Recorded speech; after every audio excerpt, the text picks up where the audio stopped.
Hey, what's up? Back again. Another movie review. Deadpool and Wolverine movie review. Man, I've been putting this video off for a minute. Um, as of this recording, I've seen the movie 3 times. I seen it on opening Thursday night when it came out. And then I saw it again 2 days later. And then I just saw it a third time. Um, what's today? Monday. A few days ago. So yeah, I've seen this movie 3 times as of this recording. This shit was great, man. From from start from start to finish, this shit was great. It gave me everything I wanted and more. I like the story, everything, man. Like all the cameos, you know, it finally being in the MCU. Um, yeah, man, I just like everything about this, man. If you haven't, this is a spoilers review. So if you haven't seen it, I don't advise watching this video. Um, Pretty much, it picks up um, right after the events of Deadpool 2, where Deadpool took Cable's time travel device. They they pretty much, disrespected the ending of Logan, but in a comedic way, which I thought was fucking hilarious. Deadpool literally went to the year 2029 and dug up Wolverine's corpse, his adamantium corpse, and pretty much breaking the fourth wall and talking about Hugh Jackman coming back, and then we get the TVA coming to arrest Deadpool, and oh my god, bro, the opening scene, man. This dude is pretty much killing using Wolverine's skeleton, adamantium skeleton, to dismantle the TVA agents, and you got NSYNC's "Bye Bye Bye" playing in the playing in the background. I couldn't get that song stuck out of my head, bro. Like after seeing this movie, of course, all of the showings that I went to, the crowd was always super hype, man. Like, oh man, this shit was so good. So anyway, we get the little flashback. Him and Vanessa are broken up. Deadpool has a typical 9 to 5. He gave up the superhero life. He does travel to the 616 MCU universe. We get the John Favreau, Happy Hogan cameo. Um, Deadpool goes to the TVA. Well, gets taken to the TVA, and he learns about the MCU, and and feeling like we are introduced to the thoughts of being an anchor being, um, which they have introduced that in the comics, but pretty much for the movie, they pretty much the TVA pretty much explains to Deadpool that the Wolverine of his reality, played by Hugh Jackman, since he died in his in the Logan movie, pretty much their universe is going to deteriorate over time due to him being the anchor being and the main focus. So pretty much Deadpool takes a tin pad and travels to different Earths, trying to recruit a different Wolverine to bring back to his universe to help prevent his universe from dying. So we get a lot of Easter eggs, man. I caught all of the Easter eggs. The Age of Apocalypse, Wolverine with the black and red suit and the missing left hand. We get the brown and yellow suit. Um, Wolverine fighting the Hulk, which was very brief. I was cool with it. I know a lot of people was a little tripping about it, but I was cool with it. Like that was the whole point. It was supposed to be brief. Um, yeah, like him in the brown and yellow suit. Um, the one we get the actual like main comic, Old Man Logan. We get the patch version of Wolverine where he has the white tuxedo and the patch on his left eye. We get the version of Wolverine where he's in the future and he's on the giant X, pretty much being crucified. That's also from the comics. Um, we get the Henry Cavill Wolverine variant. Oh my God, bro! Henry Cavill looks so great as Wolverine. Like, if Hugh Jackman didn't want to come back, I would be fine with Henry Cavill as the new MCU Wolverine. He looked it great.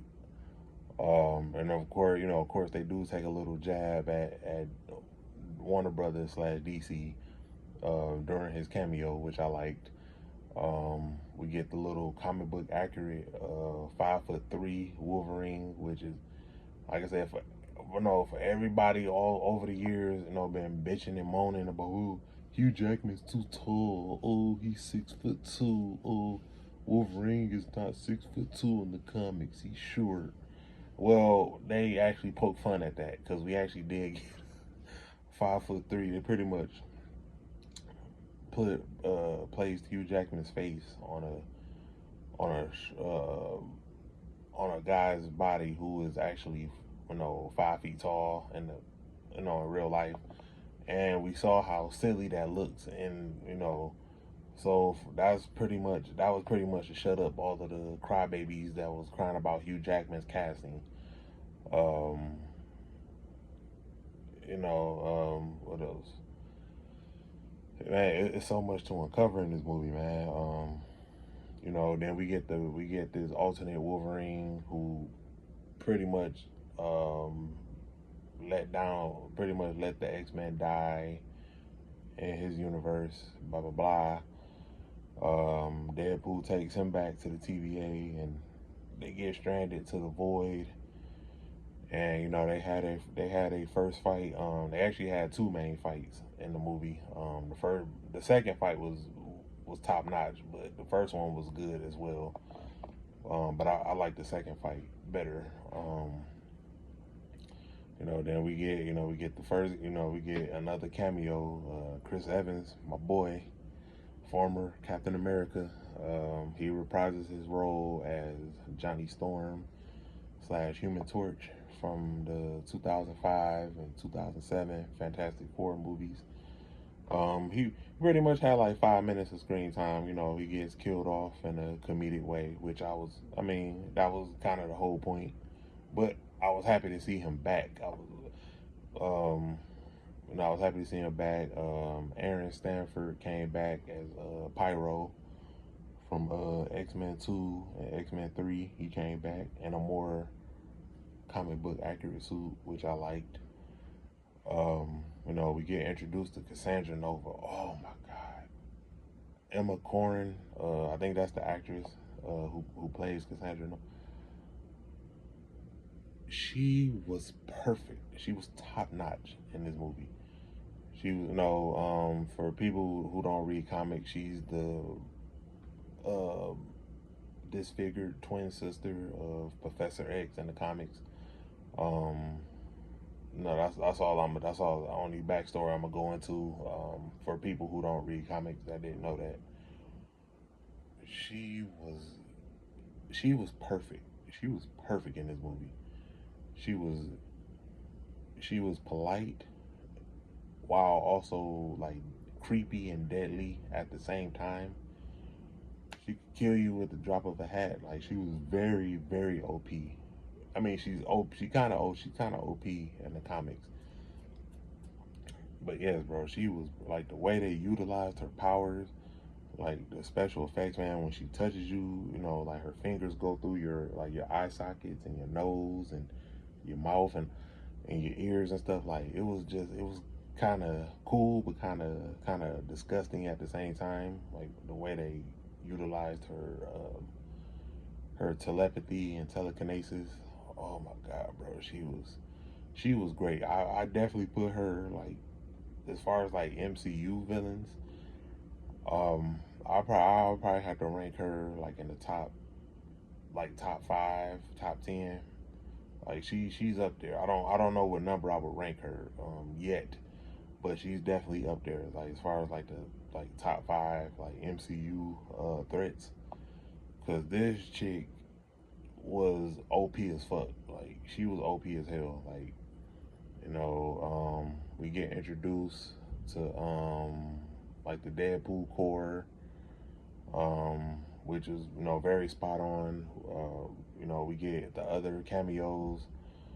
We got Jennifer Gardner back as Elektra from the 2003 Daredevil film and her 2005 solo film. We got, you know, we got we got the GOAT, the best Blade, Wesley Snipes came back. I'll probably say his cameo shocked me. Yeah, Wesley Snipes cameo shocked me. Channing Tatum's as Gambit, he was fucking great, bro. Comic book accurate, like from top to bottom. Like the Cajun accent, you know, his Cajun accent wasn't that great, but still it was close enough. It was perfect. It was perfect.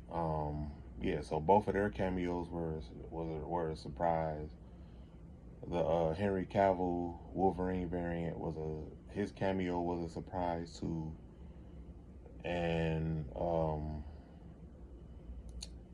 that's pretty much it. Cause they already confirmed last year that Jennifer Gardner was coming back, and then rumors were going around that both Chris Evans was coming back as Human Torch, and Daphne King, you know, as X-23 from Logan.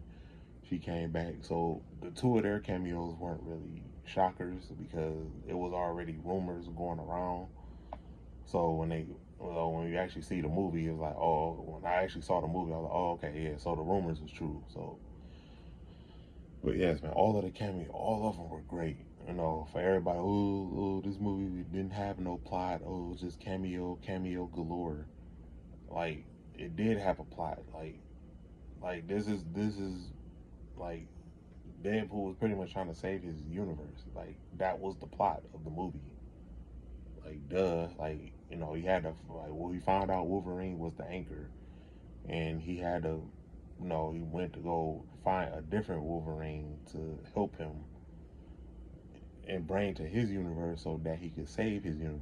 Oh, they undid Hugh Jackman's death. No, they didn't. If you watch the movie, like when I hear people say that, when you watch the movie, his the main Wolverine from the Fox movies is still dead. Like, what are you talking about? Like, he played alternate versions of his character. He was so dumb. Like, oh, they undid his death. Oh, his death in Logan means nothing now. But anyway, yeah, man. So pretty much, you know, they have, no, they pretty much had a final battle, with Cassandra Nova and her army. Wolverine and Deadpool do escape, through with a sling ring, Doctor Strange portal. They return back to the main Fox X-Men universe. Cassandra kills Pyro and find out he was the mole within her ranks, and he was secretly working for the TVA. So she escapes the void and goes to the main Fox X-Men universe to confront the TVA, and she pretty much gets a hold of this device called I think it was called the Time Ripper. I think that's what it's called. Pretty much, it has the ability to eradicate other timelines at a much quicker rate.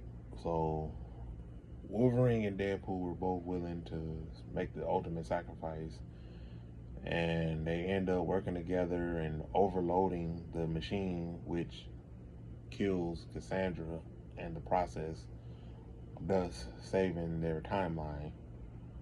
And the TVA shows up.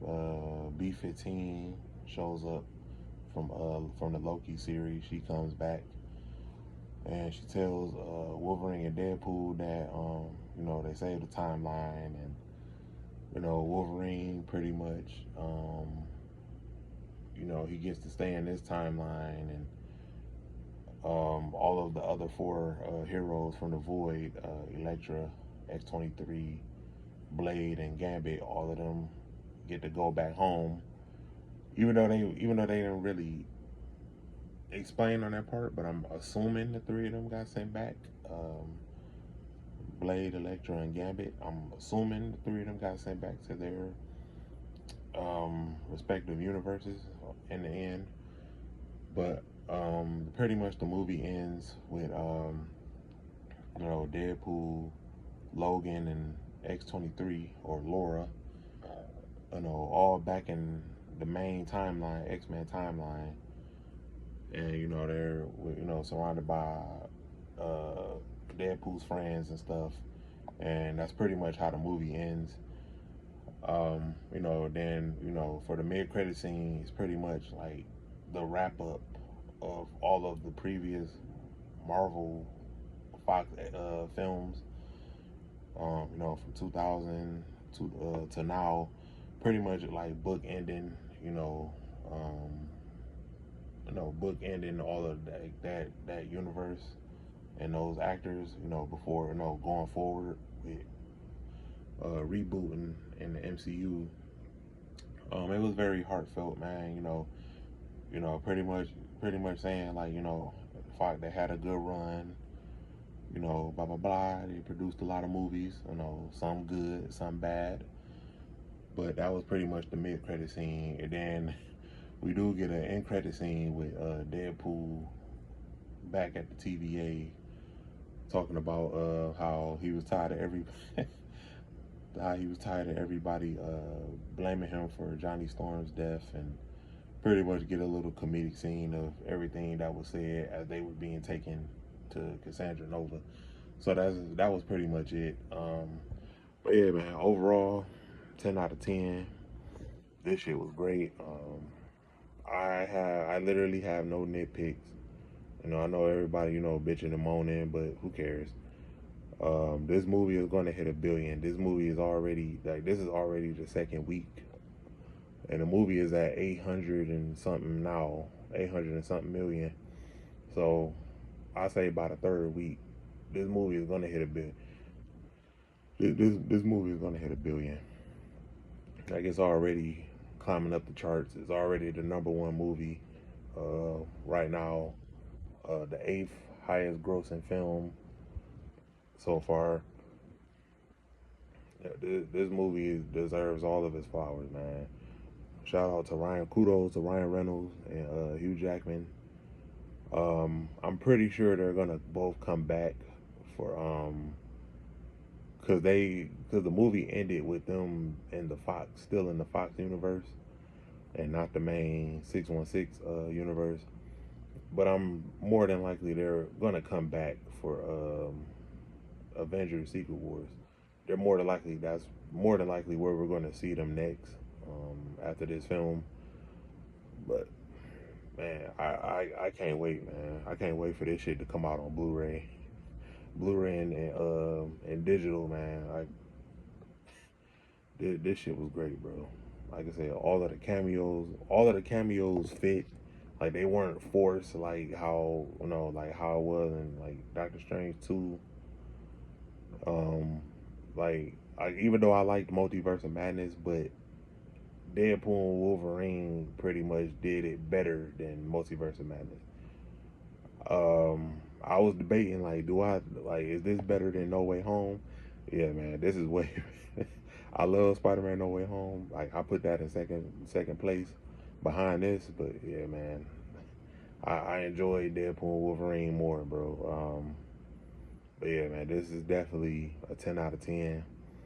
Um, spot on for all of the actors that did come back to reprise their roles.